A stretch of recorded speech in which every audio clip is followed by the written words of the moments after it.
Hello! You're listening to the Oklahoma Onstage podcast, the online source for all things theater in Oklahoma. We're glad you've joined us. We would love to hear your feedback, so drop us an email at oklahomaonstage@gmail.com or use the comment form on our website, which is oklahomaonstage.org. You can also find us on Facebook, Instagram, and YouTube.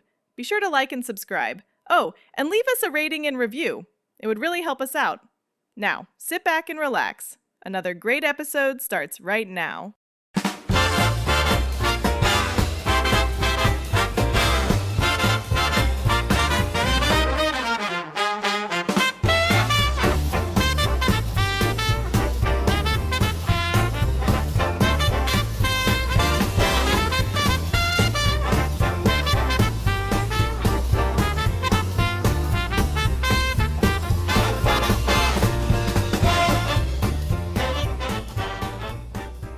Welcome back, everybody, to Oklahoma On Stage. As always, I'm Tim. I'm your host.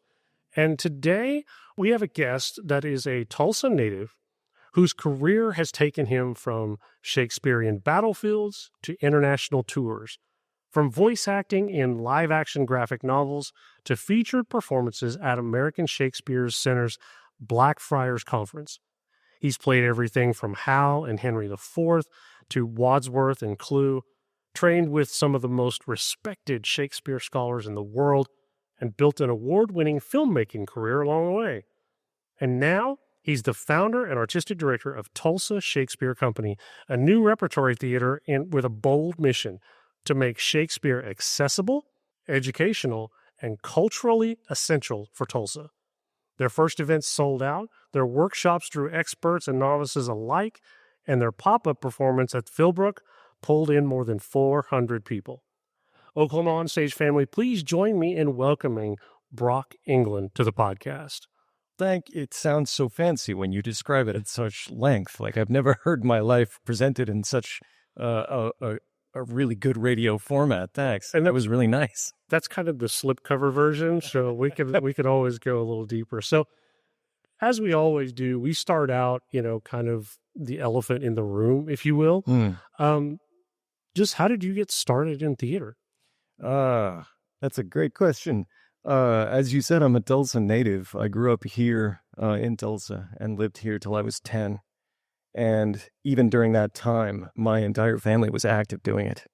I did my first show here in Tulsa at Theater Tulsa, the Williams Theater, in the Tulsa Performing Arts Center, the now American Theater Company classic Christmas Carol. I did twice as Tiny Tim both times. That was it. That was a high point, and I was 7 or 8 years old. And after that, it just kind of kept going. My whole family was involved. My mother did it. She was on stage or stage managing. My dad was on stage or designing sets or working backstage. My sisters were all either on stage or backstage doing something. We started doing community theater as a family. It's what we did together. I had distinct memories of singing vocal warm-ups in the car on the way to rehearsal when we were kids. And it just kind of stuck. My sisters are all, 3 of them are all geniuses. They are all extremely bright women. And they are all doing big, important things. My oldest sister is the head of design ethics at IKEA. She is living in Sweden. My twin sister's job title is chief of staff. It goes on and on. I am the one that just kind of stayed the kid. I got a full scholarship. I got a full ride to one of the top 5 engineering schools in the country. I won't say which one. And I lasted 3 semesters before I realized I didn't want to be an engineer anymore. My grades were okay, and I could have kept it up, but the first 3 semesters there, I found the nearest theater and did 4 shows while I tried to get through this rigorous engineering program, and I realized I was just not in the right place. And then it just kind of, something really weird happened after that. Something fell right in my lap that really gave me an experience of what it could be like to be a professional theater maker. After I left school in Colorado, I had a crap job, and I still had friends in the area, and I had a Denny's that we hung out at in West Denver. And I was sitting there late one Tuesday night. It was 2 or 3 o'clock in the morning, I think. And a couple of young women walked in, and they sat down and started talking to some of my friends that were a few tables away. And I overheard them talk about being on tour with something. And I said, that sounds like it's right up my alley. And I went over and introduced myself. And I said, on tour with what? And they said, Cirque du Soleil. And I said, wow, that's unusual. Tell me everything. And they did. They reeled me for a good 2 hours. And I asked at the end of that conversation, how did you do this, of course? And they said, just pack up everything you own and come to California. And about 2 weeks later, I did. I just packed everything I owned into my 69 Chevelle, and I drove from Denver with a stop at my parents' place to get their blessing, and drove to Los Angeles, met up with this show, which was in the area at that time, and toured with them for almost a year. I started out like most tour folk, most tour rats do. I just followed them around, and I got a job as an usher on the spot. And within a few weeks, I had met some of the backstage crew of this magnificent show and showed them that I had some experience doing backstage work, and they hired me onto the lighting crew. And from then on, I was doing some incredible work. The show was called Cheval Théâtre. It was an equestrian circus. It was an experimental show put together by the people who made Cirque du Soleil. And single ring equestrian circus with magnificent costumes and a $2 million lighting system. And the tent was the largest hand-painted, waterproof, fireproof, movable structure in the world at that time. It was suspended on 4 64-foot masts, and on those masts were concentric rings that were suspended around the mast, and on those rings hung the lighting instruments. So I had to put on climbing gear every day and go work on lighting instruments and just climb up and down the masts and move lights around. And I was working with people from all over the world. Québécois, of course, that's where Cirque du Soleil is from Montreal. But people from France, China, Russia, Argentina, all over the world doing this wonderful, wonderful art. And worked my butt off and realized that people actually do this. People actually make a living doing this. They do nothing but theater all day. And I always told myself I couldn't do that. There's no way I can do that because there's no work in it. I would never make any money. I would never be comfortable. I would never be happy, which was all an absolute lie. It was an absolute crock. I should have done it. I should have stopped right then and said, look, I just need to go hard on this. But never really gave myself that option. It was always just something that I liked. And then I saw what could be done with that show, with the Cirque. And from then on, it's just been trying to reach that level again, trying to get back to the quality of art that I was making at that time, and try to be a pro at it as much as I'm able. And that took me many places. I ended up after Colorado going to Austin for 16 years. I had family in that area. My sister was in that area at that time making film, and that's when I started doing Shakespeare. I did my first Shakespeare in 2004 in Austin. It was Love's Labor's Lost, with a wonderful little company called the Bedlam Faction. And from then on, I did a lot of theater in that time, but I always gravitated back towards Shakespeare because it was such a challenge. It's hard. It's not just taking lines. It's not just reading, trying to bring life to lines on a page. It's trying to understand what's being said and how to literally decode that text and figure out what Shakespeare intended when he wrote it. It's a lot more of a challenge than just breathing life into a character. You have to understand and analyze the text a lot more heavily than you do with modern plays. And I loved that. I don't know why. I loved that homework. I love Pentowner. I love the way it sounds. I love the way it feels. And I love what it does for a story.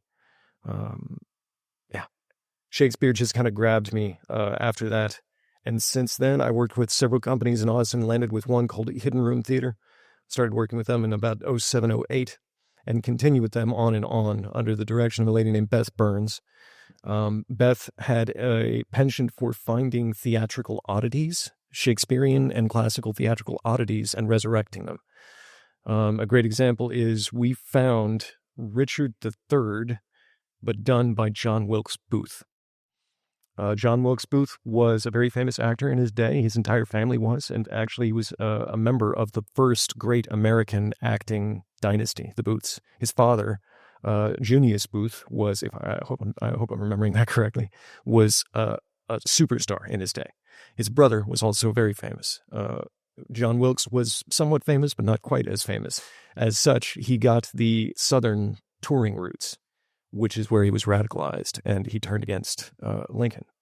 But during that time, he was very famous. He was famous enough that he followed what they called the Star program. He had his own version of Richard III, which has bits and pieces from both sides in the history surrounding plays. Henry VI is in there, and Richard II is in there. It's like the greatest hits of Richard III. It's a wonderful version of the play. It's less than 90 minutes long. It's tight. It's fun. There's lots of battles. It's really great. And he had his prompt book in which this play was written. He would send that prompt book to 2 weeks ahead of his schedule. Wherever he was going next, he would send his prompt book. The producers in the next spot would get his prompt book. They would hire locals to fill in the roles around him. Then he would show up about a day or two before they opened, do his bit, get everything together, and then he'd run it and send the prompt book on to the next spot. That prompt book is extant. It is kept at the Harry Ransom Center at the University of Texas in Austin. We learned that because the curator of that museum reached out to us and told us about it. So we said, wow, let's do that play. So we did John Wilkes Booth's version of Richard III, done in both Reconstruction era costuming and gesture work, which is something that company really dug into over several years. We dug into Reconstruction era gesture as well as much older Restoration era gesture, post-English Civil War. Gesture was one of the new sandboxes that company gave me, and it's something that not a lot of people practice anymore. It used to be as commonplace as song instruction, as dance lessons, was gesture, gesticulation. John Wilkes Booth himself was famous for having a wide array of very passionate gestures from which he could draw for his performances. It used to be part of being an actor. With the advent of film and close-ups, it's not necessary anymore. It's not really taught. So we dug into that and played with that for several shows. A version of King Lear was done using restoration gesture. So Hidden Room gave me a lot of opportunities to expand my Shakespeare practice. It was with them where I performed at the Blackfriars Conference at the American Shakespeare Center in Stanton. And through them that I met several other Shakespeare notables, such as Tiffany Stern, and the head of research at the Globe, Farrah Cooper, who took an interest in our work. So through that, I learned a lot about what I was doing. I learned a lot about how to put these shows together. Then the pandemic hit, and everything shut down, including all live theater, as we all remember. And my wife and I tried to do 2 remote shows. We did one remote play together, and it was just a big old mess. It was fun, but it was a big old mess. No one knew what anyone was going to do. And Hidden Room went away for a while. And my wife and I were still in Austin and stuck inside, and we decided at that time that we were about ready to go. Austin, in my mind, is overrun. It's absolutely overrun. It's impossible to do anything in Austin without a 2-week advance notice. You have to plan everything in advance. Go to the grocery store, it's going to take 3 hours to get there. And we'd come to Tulsa a few times on holidays to visit some of my wife's family that lives here. And of course, I was born here and I still have family in the area. My wife heard about Tulsa Remote and applied for that program. It's a program that pays remote workers to move to Tulsa for a year. And she applied and was accepted. And within a couple of months, we said, okay, we're moving to Tulsa. And we bought a house really quickly and settled in just as the pandemic was coming to a close in the middle of 21. And again, like we do, my wife and I met doing Shakespeare, and like the first thing we did, we started looking up theaters in the area and what we could get our grubby little fingers into, and found some shows, did a few here, learned a bit about the lay of the land, but there wasn't any Shakespeare, at least no companies dedicated to it, which was an oddity to me. It was very strange. All the major surrounding metro areas have their own storied Shakespeare companies, Oklahoma City being, the immediate apparent one. Oklahoma Shakespeare in the Park is over 50 years old. It's been doing it for a long time. And Dallas, Fayetteville, Kansas City, all of these cities around us have these really great, really well-funded Shakespeare companies that have been doing it for a long time. But it was shockingly absent from Tulsa. So I decided to not wait any longer and plant my flag, give it a try. My background is not in administration. I don't have much experience directing. I don't have much experience producing. I've done enough shows and I've been doing it long enough that I know how things work pretty well. And I've been longing for the chance to run the show, to direct it a little bit. And so now I'm doing it. We were founded in the summer of 23. We ran some great events through 2024, partnered with some great organizations here in Tulsa, the Filbert Museum being one of them, and Magic City Books being another. Had a great response, absolutely phenomenal response. Our first event, we had standing room only. Everybody was like, yes, come do this. We want this here. It was a wonderful affirmation to learn that there was an audience here. Tulsa has all of these other classical organizations. We've got our own ballet, we've got our own symphony, we've got our own opera. They're all wonderful orgs, but we didn't have this. So it feels like this is a no-brainer to me. After those events, we continued with our first shows last year. In 25, we premiered Twelfth Night in June, which was, I think, the best thing to start with for any Shakespeare company is probably Twelfth Night. It's probably his most popular show. Yeah, maybe not his most popular, but in my opinion, it's the best. I like Twelfth Night. It's an easy rom-com of a show. And it's really, really well written. And again, phenomenal response. Sold out of houses. We had a really big response to it. We followed up with Othello last year in partnership with Theater North, one of Tulsa's oldest theater companies. And again, great response. And that was a great experience. That was a lot of show. That was a lot of play. And now we're continuing this second year. We're doing The Tempest right now, along with, as you said earlier, several other companies in Oklahoma at this exact same time. And this one we're selling out. We have, by now, I believe Saturday is sold out for this coming weekend. So we've only got one show with tickets left. So again, great response, wonderful affirmation. We're getting huge response from both press and crowds, and we've applied for some grants. We founded our nonprofit and we're applying for grants, and we're getting some money to make some theater. So now we actually have to get it done. Now we have to do it. We have to follow through. No pressure. Yes, exactly. So you were performing here at the Riggs Theater, is that correct? Correct. We're at the Lynn Riggs Black Box for Tempest for one more weekend. And how many shows were you doing? We've got 3 more to go. Just Thursday, Friday, and Saturday this week, and then that's it. How many does that theater seat?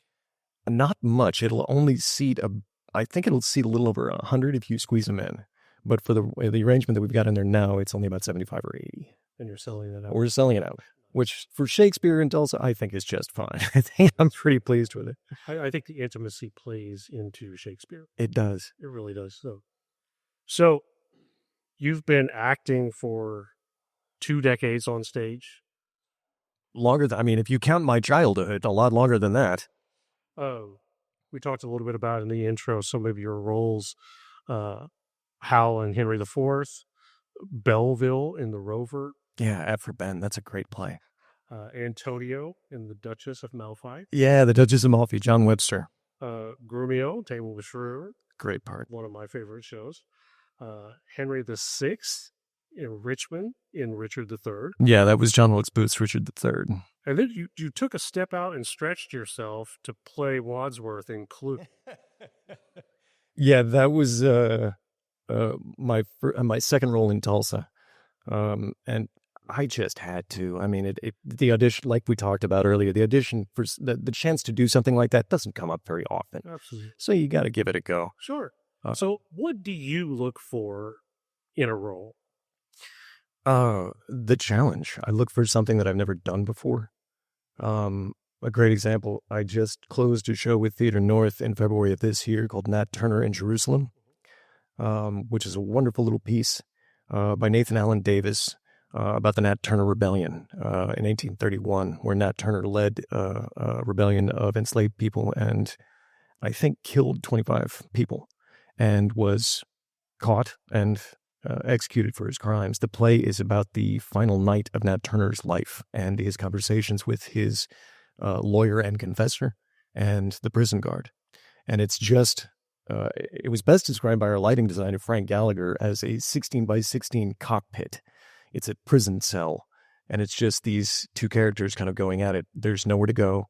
There's no huge set. There's nowhere to move. It's just that spot. It was about an hour and 10 minutes, hour 20, with no breaks, no intermission, no nothing. It was just tear on through it. Wow. And I played both the lawyer character and the prison guard. I played two distinct characters. I've done that before in Shakespeare. I did in Richard III, but to do it in a contemporary setting, somewhat contemporary by my most recent standards, it's a huge challenge to make two completely distinct characters, and not just two distinct characters, but that's all that's on stage. It's the gentleman who was playing that, Turner, Obum McCobbum, one of the best actors in the city, hands down. Keep being able to do that with him and just keep up with him on it was an honor and a challenge. And it went wonderfully well. I loved that challenge. It was hard. And I had people coming up after the show and saying, I didn't know you were both until, you just took off that hat at the end of the play. So I did my job well. But that's really what I look for, is something, I love difficult theatrical work. I love to really dig in, really sink my teeth into something hard. I've done all the musicals. I grew up doing Rodgers and Hammerstein. I've done all of the shows. I look for I do a lot of classical work. I've got my own Shakespeare company, but in my heart of hearts, I love the experimental stuff. I love the new weird stuff. Yeah. That no one has ever seen before. I love really distinctive theatrical experiences. Sometimes it's hard to do with Shakespeare because it's so well known, so I don't really get that itch scratched with this, and it's nice to do really avant-garde stuff. It's more fun. And I like what we're seeing nowadays with people taking Shakespeare and challenging the adaptation, seeing what they can do with it. And doing whatever they can with it. And it can be great. It can be great. And that's that's, in my opinion, the best thing about it is you can make it whatever you want. He's dead. He doesn't care. He doesn't care what we're doing with it. He's been dead for a long time, and it doesn't really matter. You can make a Shakespeare one act. You can do the best of. You can make anything you want of it. You can do the full 5-hour, Hamlet if you want to, or you can do a 90-minute version and actually get people to come see it. It's whatever you want it to be. You can change it to your heart's content. The Tempest that we're doing downstairs right now is in drag. And, that's something of a statement because at that time, as you know, they were only men on stage in Shakespeare's time. So it's really doing it in that same kind of style. So you can make it say whatever you want it to say. The themes are so universal and so overarching that you can focus wherever you want on whatever theme you like. And one thing that I when I was working with the group on Shakespeare, I'm not a Shakespearean actor, never have been. But one thing I was telling the people I was working with is that if you look at his plays, Shakespeare never introduces a character. He doesn't give you a character synopsis of this is where he's from, who he is. So it's up to the actor to interpret who this is. Exactly. And that opens such a great canvas to work with. And I think it's great. Now, did I understand this correctly? You've also performed internationally? Yes. I was very fortunate for a time in Austin to perform with a company called the Intergalactic Nemesis, which was built as a live-action graphic novel, a format that was really concocted by this producer. His name is Jason Newlander. He took his radio play called The Intergalactic Nemesis, and he put it on stage in front of a 30-foot-tall projection screen. And you've got what you would have for a radio play. You've got voice actors. You've got a Foley artist with sound effects spread out on a table. And you've got a pianist who is scoring the show as it goes along. And he added to that a full graphic novel projected on the screen behind the people on stage. So the graphic novel follows the narrative, and you can choose to look at the voice actors who are also enacting some of the characters, at least partially while standing. The Foley artist, you can watch their work, or you can watch the piano player as they come up with a new score every night. It was a fascinating theatrical experience. There was nothing else like it in the world that I know of. Jason is actually still using that format. He's got a new play out right now based on Treasure Island that he's trying to get touring. And I joined up with that show in 2013, I believe, and toured with them for about 4 years. And that was the return to the life that I wanted, the life that I got a taste of with that Cirque du Soleil show. That was life as a touring pro. And that's, I think, the closest I will ever get. I think that I don't think I can replicate that. I was going all over the world, from Australia to Scotland, touring with that show and seeing. It started out touring most of America and the Midwest. The Midwest loved us for some reason. I've seen more of the Midwest than anyone who doesn't have family there. But it also expanded outward. I've been to Alaska twice, and we went to Hawaii. We toured to Melbourne in Australia for a couple of weeks.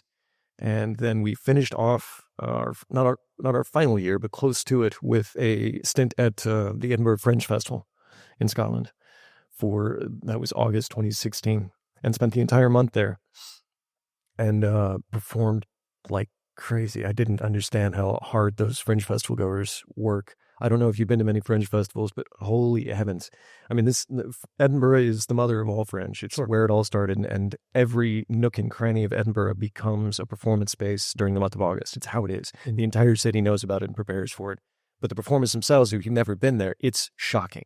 It is shocking. There are literally on every single street corner, someone is doing some kind of performance in some kind of weird way. And if there isn't a performer on that street corner, there is someone forcing a flyer into your hand about the performance. It's going to go on. It's just 20 minutes now. You need to just stand right there and wait. It is pandemonium of art making. It's wonderful. It was glorious. And our little show did pretty well there, but it was more just, we were trying to get it sold in Europe, and it wasn't quite the right feel for it. It's not quite a Fringe Festival show. But it was a great experience, and I got to voice dozens of different characters on stage all at once. Just switch between characters really quickly. And that's where I really honed my character work as a voice actor, and got to be really comfortable with it, and learn how to work a mic. I don't think I'll ever top that gig. I have never felt more comfortable in a job. It was just the best. I did get tired of it after 4 years. Touring for 4 years and never being home is hard. It's really difficult, but every performer should try it. Go for a couple of years if you're able, even if you're just going to be broke doing it. Just go try it. Go live that life for a while, because it's amazing. Everyone should give it a go. Well, if you're interested, there is a Fringe Festival in Oklahoma City. So okay, first weekend, or the first 2 weekends in October. Okay. Theater Crude Fringe Festival. Okay. We just finished. Well, actually, we're about to have our second Tulsa Fringe Festival in this building. Yes, below. I remember that being announced last year. Sure, it's very cool. So yeah, it's starting to come here. It's starting to come here. Oh, so tell me about the filmmaking aspect. Where did that come from? It came along when I was in Austin. The filmmaking and theater communities crossed over a little bit, and I made. Let's see. I did a version of Hamlet with a company in Austin called Black Swan Productions. It was directed by a guy named Andrew Matthews, and Andrew and his wife wrote a movie called Zero Charisma about D&D, about Dungeons and Dragons. Some D&Ders would probably recognize it. It's become something of a cult classic among D&Ders, I've heard. I'm not a D&D guy, so I don't really know. But I had a good role in that, and I got some good screen time, and I got a SAG eligible note, little asterisk, and got seen by some folks. One of those folks was runner. No, anyway, that movie kind of put me into some film circles, and from then on, I just started doing more. I got an agent and started doing more film around Austin, and did bit parts here and there. And then I started making my own stuff. I'm a gearhead and I'm a car nut. I have been all my life. It's my other passion. That's why I went to engineering school. It's because I love anything engineering related. And I started making videos about cars in about 2014 or 2015. Just a little web series, little vignettes of a person's connection with a particular car. And got some experience with that, and started doing just short doc style stuff. And then I decided I wanted to, during the pandemic, I went to school. I got an actual degree. I got a degree in film and media from the University of Massachusetts and started making more films when I was in school there. One of the films that I made was called Roads to Nowhere. It's about the destruction of Greenwood in Tulsa and about how the Greenwood riot, or rather the Greenwood Massacre in 1921, was not the end of Greenwood. It was rebuilt to a much higher degree after that. And what really killed the community was urban renewal, was highways being built around the city of Tulsa. And I made that little film, and I won an award for it. That really kind of shocked me. It was just a little student film, but it gave me some impetus to keep doing that. I haven't made any films in the past couple of years because I've been building Tulsa Shakespeare Company, and I cannot do both. There's just no way. What? Come on. I know. I do have another film in the works right now that is called Magic City Run. At least that's the working title. About a gentleman who is running on foot every road in the city of Tulsa. And I have a lot of interest in Tulsa's infrastructure, and that's why I wanted to make films about it. Tulsa has the highest number of roads per capita in the country, second only to Nashville. We have nearly 8 miles of roads per capita in the city. Roads are a big part of living in Tulsa. And they're a big story of Tulsa as well, is Tulsa's roads. And this gentleman is on a mission to run end-to-end every single road in the city limits. Wow. And he's learned a lot about the city and a lot about the people in it in the interim, and I thought that would be a pretty good idea. So I'm working on that. When I'm not working on TSC, trying to build that out as well, and do some writing on it. But yeah, with film, I'm still performing when I can here. The filmmaking, I'm dying to get back in. I miss it a lot. But it's all TSC all the time now. That's all I've got time to do. So I need to lean into this hard because I think the iron is hot for Tulsa Shakespeare, and it's working. We're successful. So I'm really leaning hard into that right now. Well, speaking of that, let's as much as we keep talking about you and your career, let's talk about this building and birth of Tulsa Shakespeare. You created this with a mission to have exceptional staged works of early modern and classic theater to enrich the culture of Tulsa. Some of the vision pillars that you have are accessibility, education, and performance. I can talk about all those three. Let's go. Let's do it. Let's do it.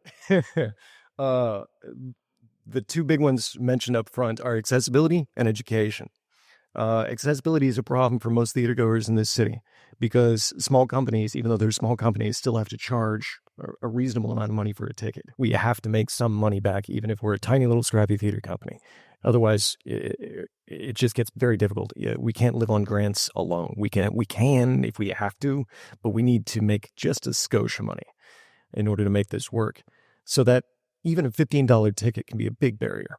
And for someone that's interested in classical theater, we do not want that to be the case. And one thing that we brought from Austin with us, Austin had a tradition that Thursday evenings for most theater companies was pay what you can night, where whatever you've got, if you've got $1 in your pocket, come see the show. Cost is not a barrier. And even if you've got nothing, let us know. We can probably still get you in. So we're bringing that here. We're doing that again this Thursday. We did it on our opening Thursday. We sold out with it. It was great. We're doing it again this Thursday night. We've still got some seats left. We're hoping that'll sell out as well. And that's a big part of what we want to do is bring Shakespeare to everyone. Accessibility is really, really important to us. It's not just for rich people. That's not what Shakespeare was designed for. Shakespeare was designed for the common man.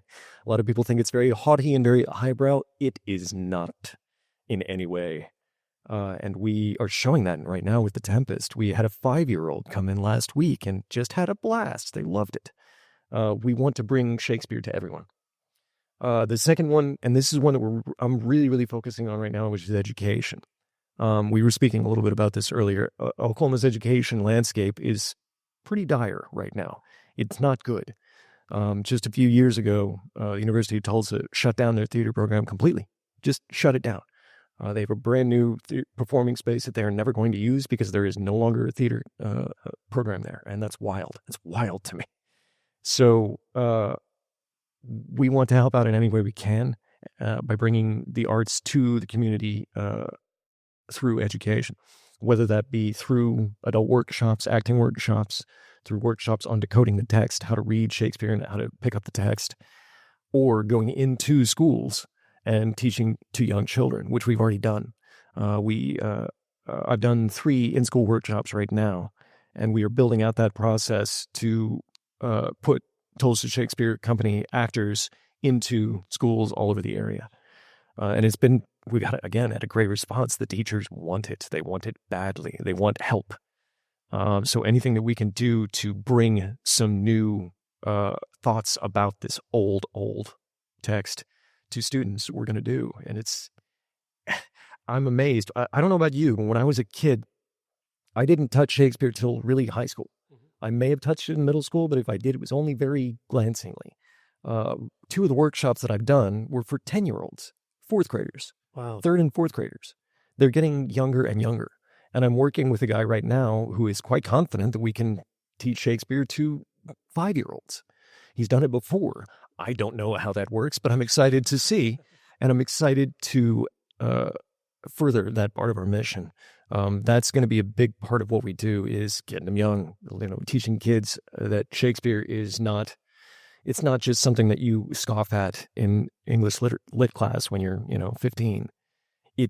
It's universal. The stories in it are absolutely wonderful. They just don't know them because it's not taught very much, It's not put into schools as much as it could be. And it does so much for kids. It teaches reading comprehension, teaches literacy, teaches public speaking, teaches confidence. There is so much to be had from practicing this old text that kids can benefit from. So those are the 2 big ones. All of that is to say, we're hoping those 2 things, the accessibility and the education part of it, leads to the performance, and then we can fund some shows. If we're lucky, we get to do some shows and we get to keep doing them. We started light. I ramped us up we're only doing 2 shows a year right now to really make sure that we keep the quality level where we want it to be, that we're not frazzled and running all over doing 8 shows a year. We don't need to be doing that. We're playing the long game. We're hoping to make an institution out of this. Tulsa has a rich Shakespeare tradition. There are several companies over the past decades that have been here that were performing Shakespeare and performing classical works. The Tulsa Alliance for Classical Theater comes to mind. They disbanded, I think, in the early 90s. So there is at Woodward Park in central Tulsa, there is a monument to Shakespeare that was put up in the 20s by a very learned group of women here that are a Shakespeare Reading Club. It is here. The desire is here. So the desire and the history, it just makes sense to me. Yeah, it was strange to me that I'm the only one doing this. That I'm the only one that thinks this is a good idea. Okay, so early on, you had something called Spicy Shakespeare. Spicy Shakespeare, yes. Sold out in 48 hours. You said it was standing room only. Correct. Your first workshop at the Lynn Riggs Theater brought in experts and novices alike. Correct. War of the Words at the Philbrook. Yeah. Brought in 400 plus audience members. We're just there to see us. That's pretty impressive. Yeah, we started the Spicy Shakespeare was the big stamp on what we were doing. That was the first event. That was in Magic City Books in downtown Tulsa. Thanks to Jeff Martin for letting us use his space for that, which he donated to us. And it's a little space in the back of the bookstore that's mainly used for reading clubs. It's not very big. It's a room, but we packed them in, and then we continued packing them in, and then we had to have people just lining the bookstore, trying to get a glimpse. And it was just reading. We had, I think, 8 or 10 people up at the back of the room with music stands and blacks, and we were just doing readings it was Valentine's Day themed. That's what it was. It was Valentine's Day that time, and we did some bits from various shows. We did some Romeo and Juliet, and we did some Midsummer Night's Dream, kind of the greatest hits, just to really kind of test the waters, see what we could do, and see whether people were interested. And as you said, they were lined up out the door. They were. It was amazing. We were unprepared for the response that event got. It was just a one-night thing, and everyone showed up for it. And that led us into the partnership with Philbrook, which we were very fortunate to get. And we set up and did another kind of compilation that we called War of Words. It was the opening of Philbrook's weekly movie night. It was Wednesday night, I think. And they were doing 10 Things I Hate About You, which, if you don't know, is the adaptation of Taming the Shrew, the modern day adaptation. And they set up a little stage for us, and we did. It was a bit more in depth. It wasn't just standing and reading. We actually did some scenes. And that was really my first time directing some folks in it and getting some people up on stage, actually doing some blocking and some movement. And again, great response. Huge from the crowd, far more than we expected. Just doing Shakespeare, doing 4 or 5 scenes outside in the middle of the Philbrook Gardens, which is absolutely gorgeous. That's really the best place to do outdoor Shakespeare, I think, in the city is at the Philbrook. We're working with them to hopefully further that relationship in the near future. And yeah, the success of those led to the shows that we did last year, 12th Night and Othello. So you're still doing just 2 shows a year? Right now. We're hoping to add a summer show, maybe next year, but probably more like 28. Okay, so Tempest is what you've got going on right now. Do you have anything scheduled for the fall? Hamlet. Doing Hamlet. We're doing Hamlet the final 2 weekends of October. We will be auditioning in August if anyone wants to come read. Follow us on the socials for more info on that. So let's see here. A couple of these questions you've already answered. How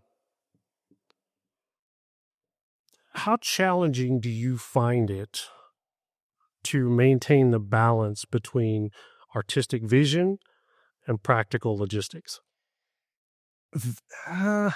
That's the great thing about doing Shakespeare, is it can be as logistically light as you want it to be. It was designed to be very, very logistically light. It was designed only really around costumes. There aren't many props in the shows. There's the occasional tankard and, of course, the sword fights. But these shows are designed to be made in the open air with very little. So that really lends itself to doing simple shows. They don't need a lot of ornamentation. I find when you do Shakespeare with a lot of ornamentation, it takes away from the themes. You don't need to hang things on it. You can set it in whatever time period you like, but there needs to be some kind of thematic reasoning behind it. The setting needs to add to the thematic discussion. If it doesn't, if you're just setting it in a random time arbitrarily, I find that really doesn't work. I've seen various performances. Every producer has done that. I have done that. I set Othello in the Civil War, which has been done dozens of times. I'm sure it's not an original idea, but it still furthers the discussion. It's still thematically interesting, I thought. Thus far, my artistic vision for these shows has been very, very stripped down. That's what I'm going to do with Hamlet. It will be it will be leaning heavy into the ghost story. It will be very dark. It will be very dank.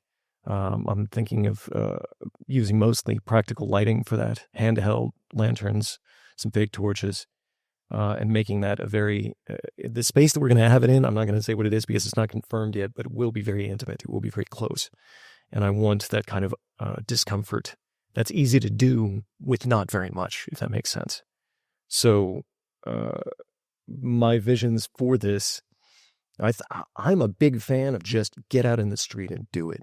Like I keep telling my board, let's do some guerrilla theater. Let's just show up in one of the vacant lots and north of downtown Tulsa and set up some torches and just do it right there. No crowd, no nothing. Just do it.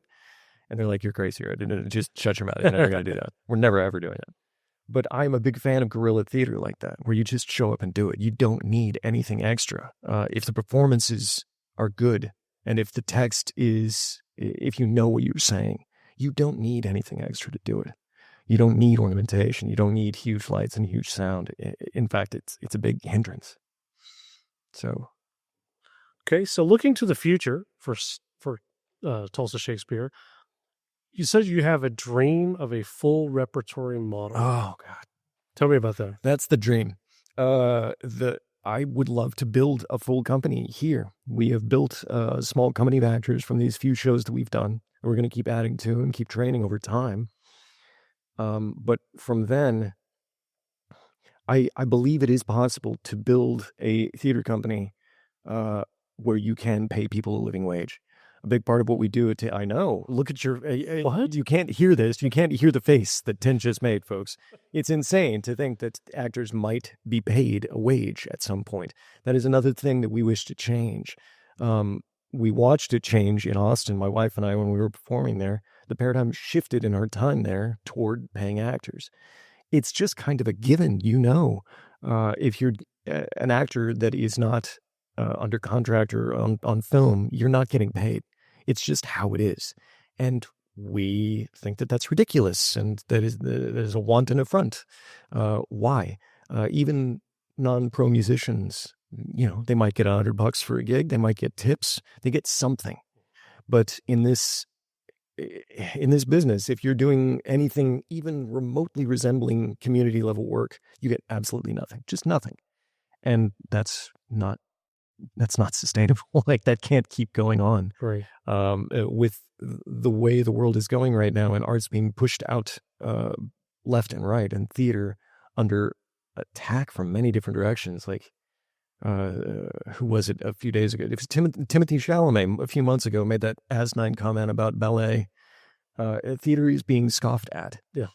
And it's not seen as valuable to a community. And I think that that's terrible. It's absolutely terrible. Theater is the cure for the disaffectedness that we all feel, the disconnectedness that we all feel. My wife proudly says in the curtain speech of Tempest that there was no AI used in the making of this show. And it's impossible. It's absolutely 100% authentic culture.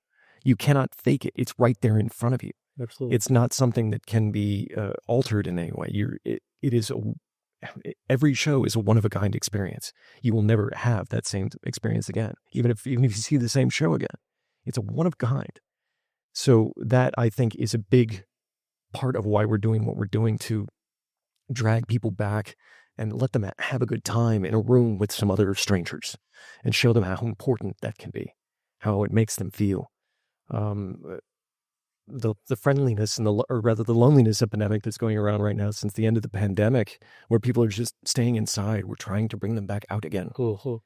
And if we can, we're going to pay our actors a little bit while we do it. We ask for tips. That's another thing that we do that no other company does that I really know of. Maybe they do, I'm not sure. But we say, if you want to tip your actors, give them a couple of bucks. We pay them. It's not very much. And they would love anything extra. So please tip the actors. And we think that that's a good way to help out.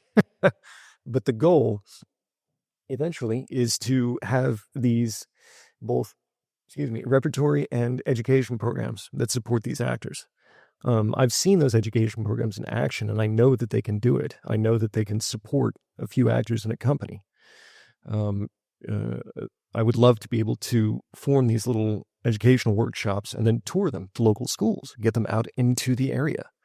And I know that we can get grant funding as well as school funding for that. So that's one way to build out the company. The other is to actually build an actual repertory acting company to get us to the point where our performance and our production quality is good enough that people will pay top dollar to come see the shows. And we have an in-house company, just like an opera company, just like a ballet company, to build that level of institutional fundraising as well. That's key.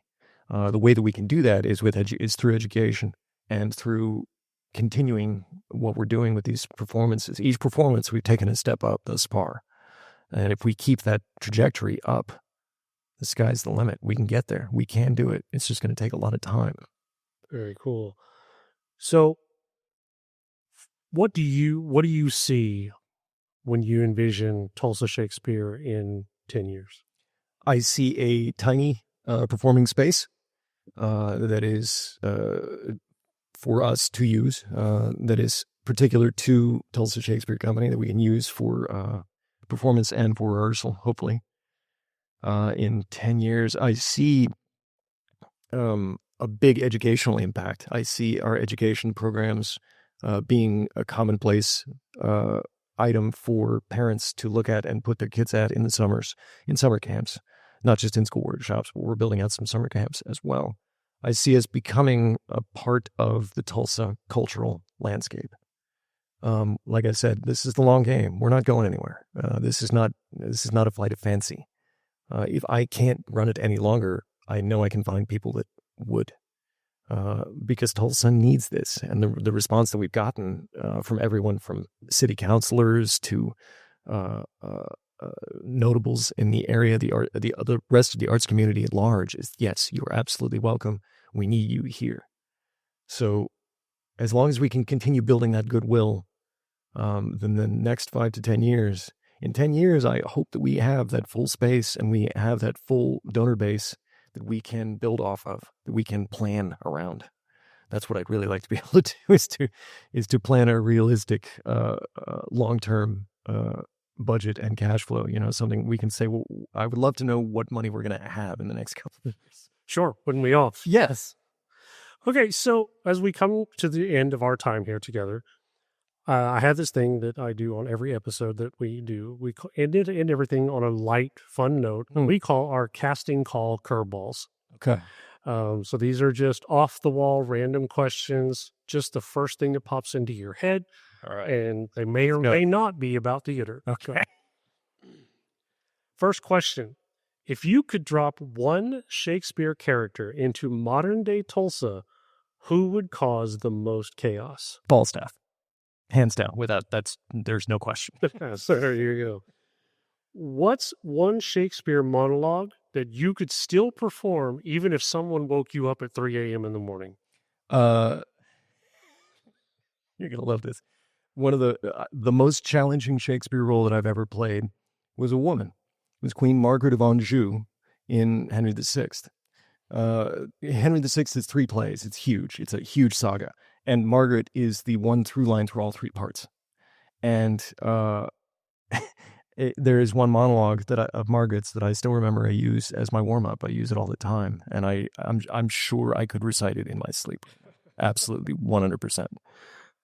If you could instantly become an expert in any completely unrelated field, from astrophysics to sourdough, what are you choosing and why?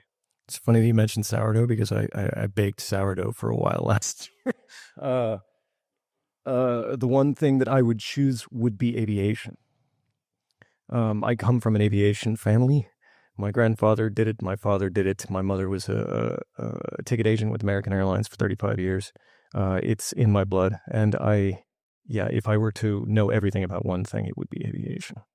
Okay. You get a 1-day pass to live inside any movie universe, not a play. Where do you spend the day? There is, holy Lord, I'm going to admit this on a recording. I love the Wachowskis. I love the Wachowskis' work. I'm a big fan of their filmmaking. They have a terrible, terrible movie that came out in 2014 called Jupiter Ascending, with Mila Kunis and Channing Tatum, I think is his name. And it's a terrible movie. It was panned. And rightfully so. It's not overall a good movie, but it looked wonderful. And the world building that they did in it was kind of an homage to Terry Gilliam, but on a grand scale.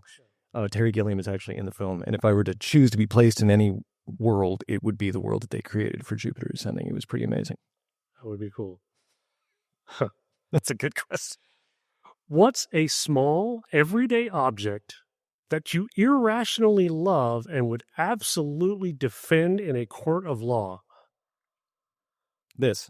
I'm holding up a cigarette lighter it's just a standard Bic lighter, but around it is a sterling silver case with abalone shell inlay. I've had this for well over 20 years now. I don't smoke cigarettes. But I carry this with me wherever I go. It is my totem.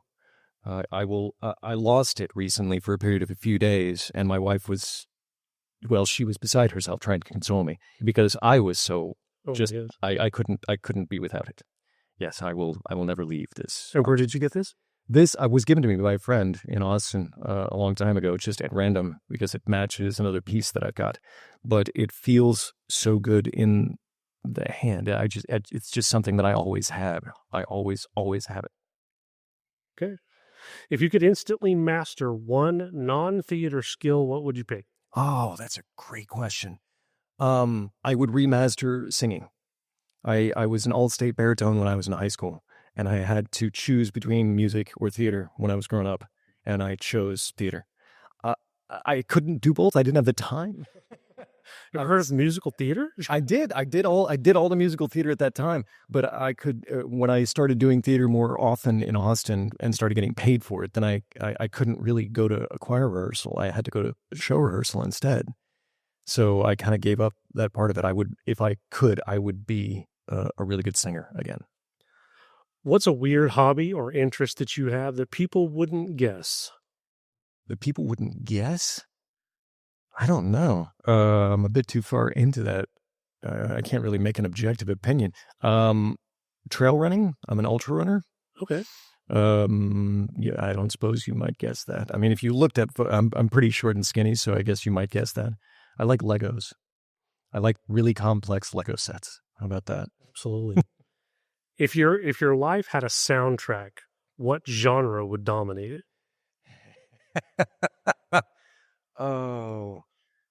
What genre would dominate it? Modern big band.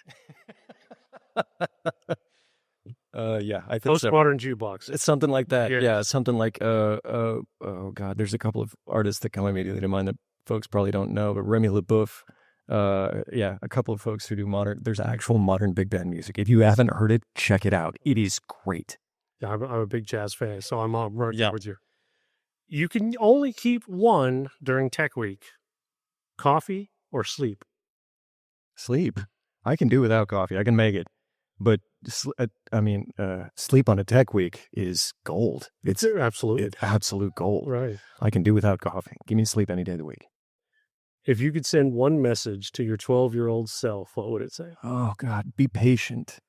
I would say be patient, and I would say go for what you want. If you want to be an actor, go be an actor. If I had really focused when I was a kid on acting and really really worked hard at it and not always told myself that I couldn't do it, I would be so much more happy right now. I'd have so much more done. Understood. So, Brock, thank you for giving your time. Thank you for having me. Thank you for asking such great questions. And thank you for your work in bringing Oklahoma stage work to the forefront. Absolutely. I think it's, we talked about it, I think it's a completely unknown market. There's so many great actors and producers and theater makers in this state. So thank you for doing what you do. Absolutely. So if people want to follow Tulsa Shakespeare, how do they do that? You can find Tulsa Shakespeare Company on Facebook. You can find us on Instagram. Just search Tulsa Shakespeare Company. You can sign up for our mailing list as well. Just reach out to us at tulsashakespearecompany@gmail.com, and we'll give you all the info. How can people support Tulsa Shakespeare? You can support by donation. You can go to tulsashakespeare.com, and there is a donation link directly there. You can also, there should be a donation link as well on our Facebook page. Please go support us there. Okay. Any parting words of wisdom before we leave here today? Keep doing theater and keep going to see theater. Support your local artists and go get some local culture. That's 100% perfect. So, Brock, again, thank you. Appreciate your time. Thank you. Thanks for having me. For everybody else listening at home, we thank you for giving your time as well, whether it's sitting around the fireplace at home, driving to work, or maybe in your office. We thank you for letting us into your world. You can find us on Facebook, Instagram, YouTube, our website, oklahomaonstage.org. You could also email us any comments or questions, oklahomaonstage@gmail.com. We thank you all for being avid listeners and for all of your support. But 100% more than anything else, just as Brock just said, continue to support the arts.